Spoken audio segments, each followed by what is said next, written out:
Excellencies, delegates, warm Pacific greetings and Bula Vinaka to you from Fiji. My name is Sainimili Tawake. I represent the Pacific Disability Forum, a member of the International Disability Alliance.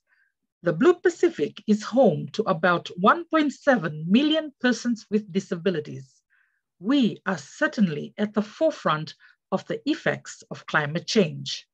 I want to draw your attention to all of our sisters with disabilities around the world.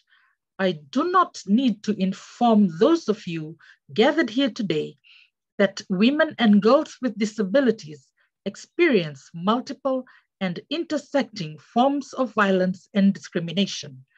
I am sure I also do not need to inform you that women and girls with disabilities are disproportionately impacted by climate change, disasters, and environmental degradation.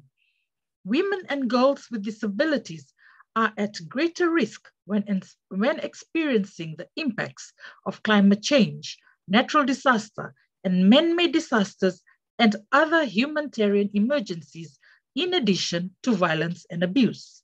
Women and girls with disabilities face more challenges when accessing support services due to their gender and disability.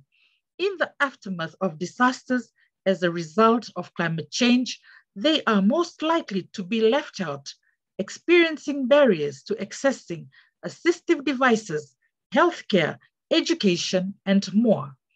Non-gender inclusive and non-disability inclusive climate mitigation and climate adaptation policies and programs can actually magnify risks to us.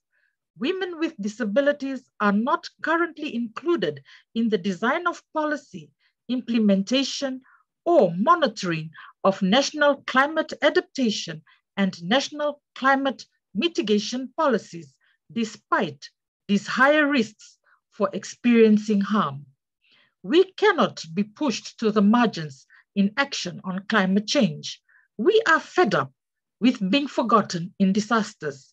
So we urge you to adopt necessary measures to ensure meaningful participation and active involvement of women and girls with disabilities and their representative organizations in designing, implementing, monitoring, and evaluating climate disaster and environmental policies and programs, and all relevant decision-making processes.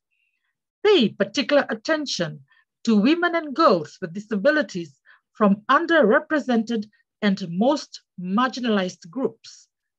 Parties to the Convention on the Rights of Persons with Disabilities are obliged to ensure that persons with disabilities can effectively and fully participate in political and public life on an equal basis with others.